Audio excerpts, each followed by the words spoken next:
Greetings sailors, welcome to Supporter Spotlight number 20, and today I've decided to do a pair of Warships replays.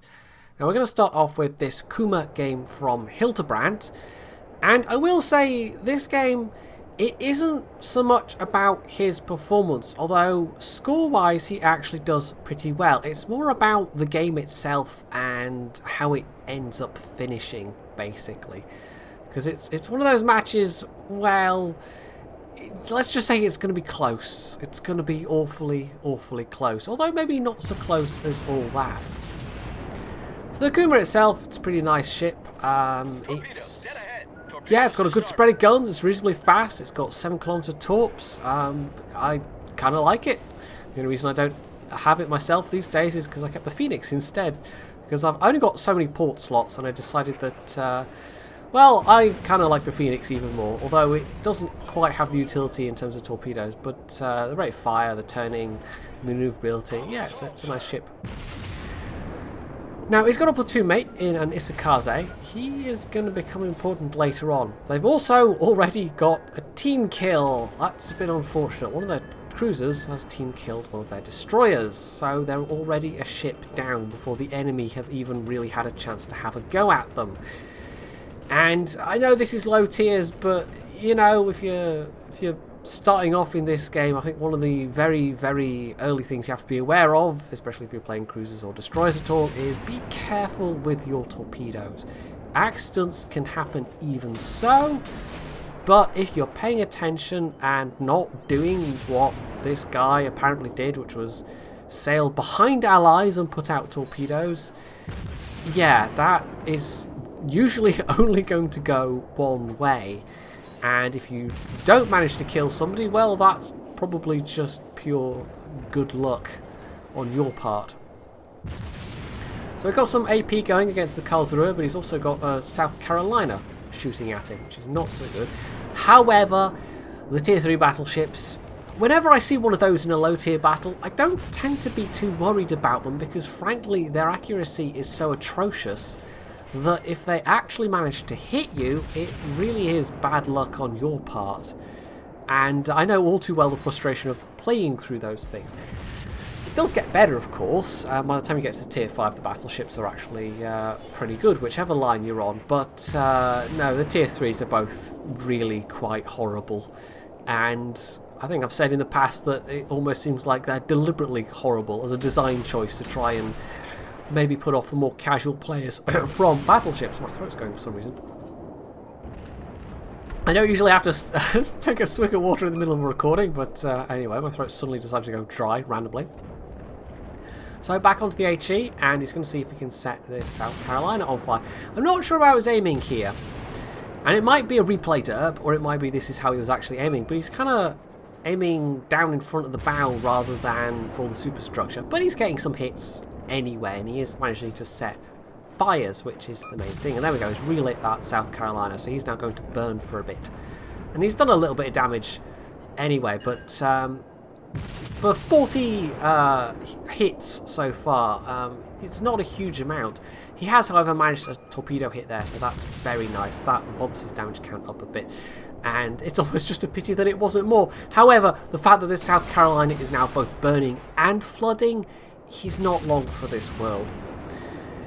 Now Hildebrand. How do I get those mixed up in my head so often? I don't know. I do, somehow. Manti and Hildebrand, even though, you know, completely different people. Anyway, Hildebrand puts out more torpedoes. It's a bit of a waste, as it turns out, and I think I could have predicted that myself. I will say this is like a 5.14 game, something like that. This is a slightly older game, so doubtless he knows better by this point. But yeah, he's kind of wasted that reload, but it doesn't really matter. There's nothing else within torpedoing distance right now, so effectively it doesn't matter at all. It's just, you know, good practice to have. It would have been good practice to have not put those torps in the water. Now that Karlsruhe has run aground, and the Wyoming, who's clearly a fan of a certain Scottish engineer, is the closest target he can shoot at. So although the Karlsruhe is a very attractive target right now, he just doesn't quite have the range. But as soon as he does get the range, he actually then switches his focus, and actually also goes back to AP shells in the hope of getting some citadels. Because if you can get citadels against other cruisers, it's a very good way of racking up damage very quickly. Of course, that part is all down to RNG. You don't know where your shells are going to land exactly, and so you can do your best to try and aim for where citadels might be.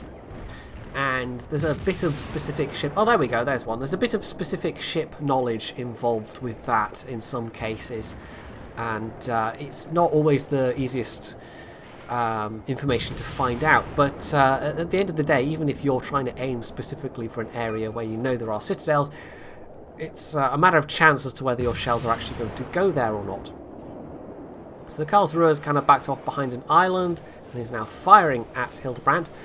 So that really just leaves this Wyoming as the obvious target. Now, he's a much more dangerous ship to be close to than a South Carolina, and he's actually firing HE as well, which is actually probably not the worst thing. Now, Hildebrand's ally in the Isakaze gets a bunch of torpedoes in, and Hildebrand himself is going to put some out. But again, that guy's burning. He's gone. So that again is a wasted volley of torpedoes. He's now got to wait for those to come back. But once again, there's nothing really close enough that he could torpedo. I mean, he could try and put torps in the water for the Karlsruhe, but this is actually just about at the edge of the torpedo's range. So he might struggle a bit. In this kind of situation, I mean, if you've got the torpedoes, sure, put them out, but it would be better to rely on your guns to do the damage, but it would be nice anyway to have the torpedoes to hand anyway. He's also got, and I don't know if he's noticed this yet, but torpedo bombers incoming. And he's quite focused on the Karlsruhe right now, and yep, there we go, his AA opens up, and, well, this might be bad if the torp bombers go for him. Karlsruhe is also still just about alive, not on a lot of health. He doesn't quite have the arc to get them over the island, and there you can see the Karlsruhe's torpedoes in the water, but those torp bombers haven't actually dropped yet. They've also they're just about to even lose that Phoenix, I think, or does the Phoenix dodge? I can't actually remember. The enemy destroyer that was down in that corner has actually died, but oh, there we go. The Phoenix took one, but manages to live. And actually, oh no, well, there we go. And I couldn't remember if he made the drop on Hildebrand or not, but he does. And unfortunately, Hildebrand kind of muffs it there. He actually could have dodged that, and instead takes it on the nose, and now he's flooding. Now he has capped in conjunction with, I should actually, what's his ally's name? I can't even see it properly on the screen. Meti, I think it is. But yeah, he's flooding, and it's actually anyone's guess as to whether he will flood out or if he'll get his damage repair back in time, because flooding does a lot of damage really quite quickly. And you might be thinking, well, it's only now like 10 seconds to go, but look at the health dropping. Look at that. He's down to 2,000 health now, so his health has dropped in half.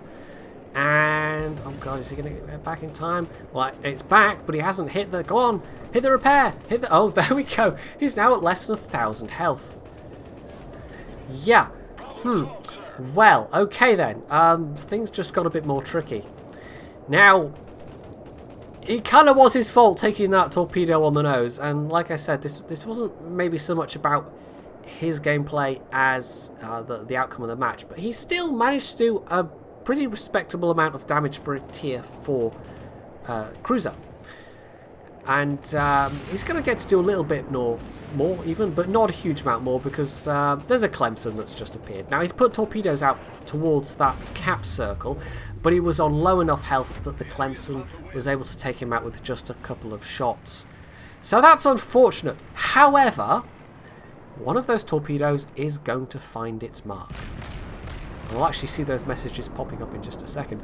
Meti, however, oh, there we go. It's just a flesh wound and devastating strike, so that had to be the Clemson he knocked out. The other destroyer that was in the cap circle also got knocked out, so that's fine. Who was called Samuel Vines, by the way. Spot the Terry Pratchett fan.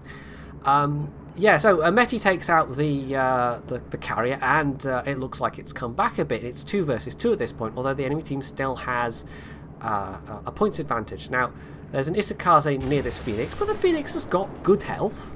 This is looking good, and he's going to cap C. Except the carrier sent his planes to auto-attack the Phoenix, and the Phoenix is so concentrated on that Isakaze right now that... Oh yeah, no. Again, easily avoidable torpedoes, and even having taken that first salvo... Oh, no, why? Why would you do that? You'd think the first 2 torpedoes in his side would have been a bit of a clue, but no, he just kept sailing straight on, right into that third one, and... Again, that was another it's just a flesh wound, this time for the enemy carrier, who had been dead for like half a minute plus at that point. In fact, possibly even longer. So now it's just down to Meti. And he's got 2 people opposing him. He's got an enemy Kawachi and an Isakaze.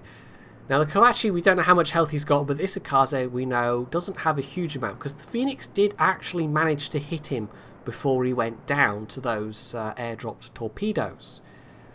So, although this is going to be tight, I mean, it's 915 points, 919 points versus 568, and the C point is now being capped by the Isakaze, so we know exactly where he is. It's tight. It's very tight. It's actually a danger, a real danger they'll lose on points here. But in terms of the ships he's facing, well, maybe it's not quite that dangerous after all, because the Kawachi, like the South Carolina, has horrible accuracy.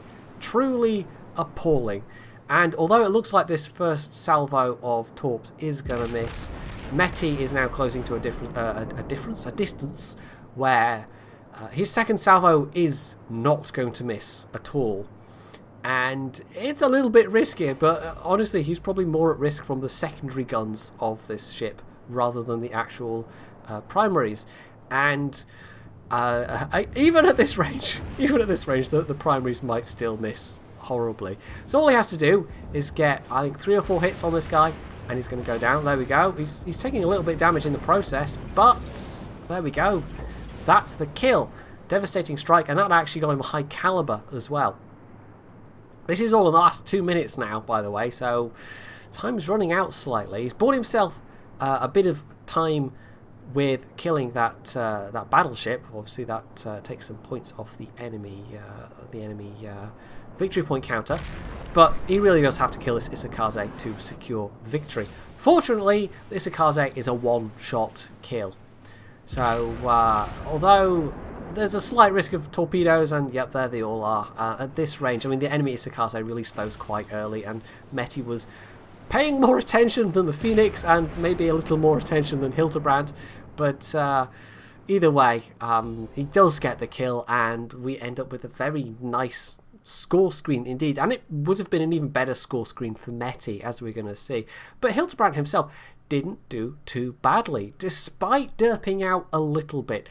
Damage-wise, he actually did a fairly good job, and as you can see, a nice first and second place for that division. So Meti did very well, and in fact, basically ended up winning the match. But Hildebrand certainly contributed to it as well. And I hope he doesn't mind me saying this. You know, when people send me in replays, it's usually, hey, look, I'm so amazing. But in this case, it was, I mean, he did a respectable amount of damage. But it was kind of Meti that ended up being the star of the show in carrying that very close game. Next, we have a Fujin game from Tugboat 1964 over on the NA server. And I think this is actually the first of his replays I've had.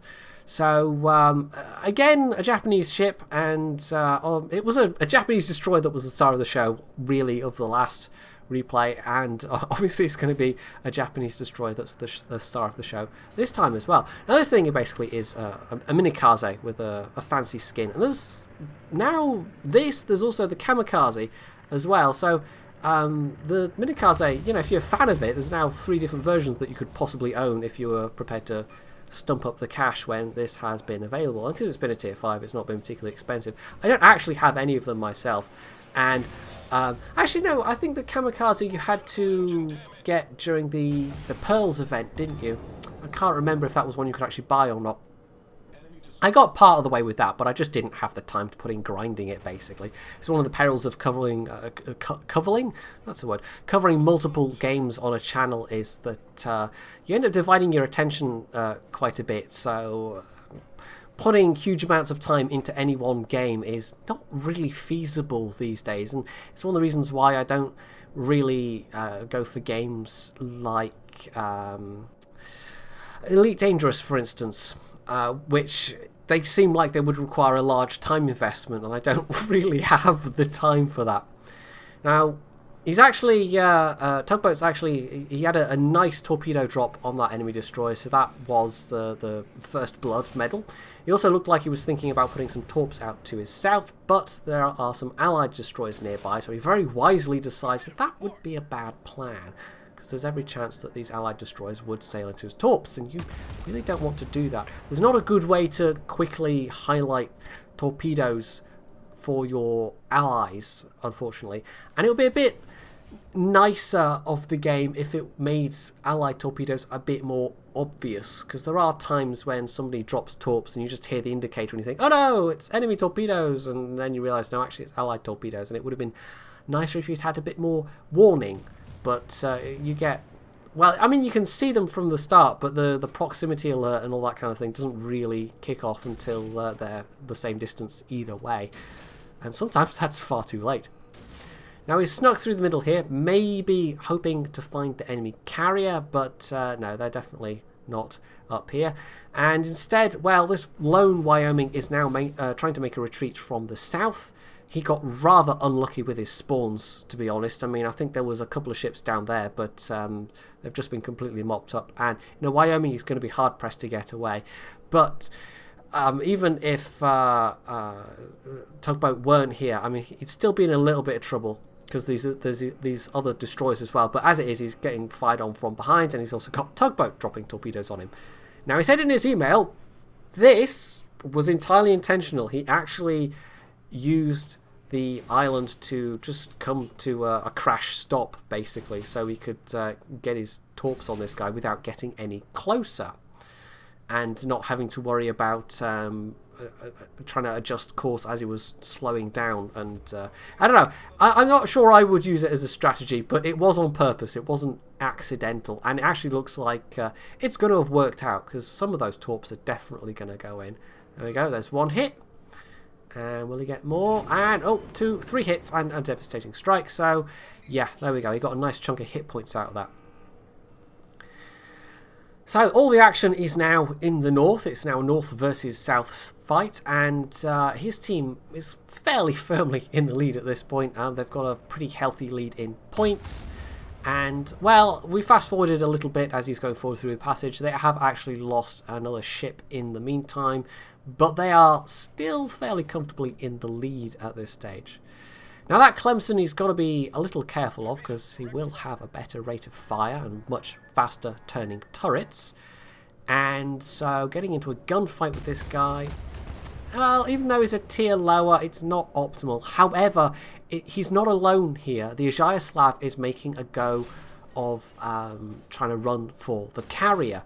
And so the Clemson's prioritising that guy. And that actually means that Tugboat has got a fair chance of getting through. But it actually turns out it doesn't matter. The Aslain makes a drop that wipes out that Clemson entirely. So he's now got free reign to go for the carrier. And instead of also trying to chase after the carrier and get close enough to make a drop, Tugboat then kills his speed, waits for his torps to come back up, and decides to make a very risky play indeed, but potentially a very rewarding one. He's going to go for this Wyoming. Now, there's a St. Louis in fairly close support. I mean, the Wyoming's basically stationary right now, and he's parked in a very odd way. I'm kind of surprised the Wyoming hadn't taken more damage, because he's basically broadside to his enemies. But being stationary around an island like this means that this is a perfect ambush opportunity for Tugboat. And this is maybe more the kind of playstyle that you're forced to look like for targets like this in the Russian destroyers, for instance, if you want to use torpedoes a lot of the time. But hell, it's just any time you see an opportunity like this, then yeah, he's just wiped this guy out from very high health. Takes some damage in the process though. Now he has popped smoke, but he's basically wandered into the middle of this is the remainder of the enemy team. They're all now within firing range of him. He's got no cover he can retreat to. He took some engine damage, so had to use his repair, and his smoke is about to run out. Now that's Wyoming, a Nicholas, a St. Louis, and another cruiser. Is that a Furataka? I can't actually see. All firing at him. And then he gets hit again, and he's now on fire. That's not so good. And then he gets hit again, and it's a double fire, and his engine's knackered. Oh dear. Now he didn't use his speed boost when he still had a functional engine, which was possibly a bit of a mistake. But at this stage it doesn't matter anyway. I mean, he's taking a little more damage, but he's going to burn out before he can get his repair back. Or, well, is he though? His repair's just about ready. Another couple of seconds, and he's low on health, but he might just live. And then at this point, I just was slightly shouting at the screen because he's got his repair back, but doesn't use it. And possibly he didn't notice.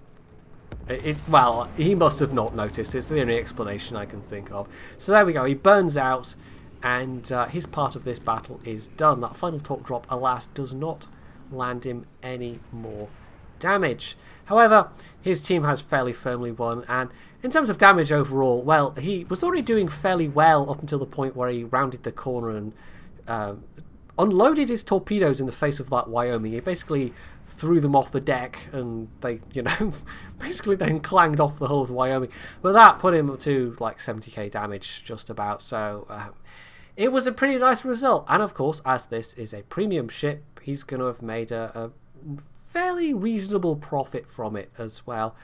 He maybe could have, I don't know, it maybe was a bit too gung-ho, but no guts, no glory, and the team was winning anyway, and that almost certainly was what put him at the top of the team, going for that guy, rather than just playing it absolutely safe. They actually ended up winning on points. As you can see, there was one enemy ship left alive, but yeah, it was by far Torpedoes that were the bulk of the damage, and that's not surprising. It's a Japanese destroyer, a mid-tier Japanese destroyer. They're not known for their good guns, although at higher tiers that's not necessarily true. At higher tiers the Japanese destroyer guns are actually fairly formidable, and I think they can catch people out sometimes. So that's been it for our supporter replays for this fortnight. I think we'll do tanks next time, and hopefully you have, in the meanwhile, enjoyed these ones. And if you have, you can hit the like button, you can leave any comments below, you can sub to my channel if you haven't already, and as always, stay tuned for more.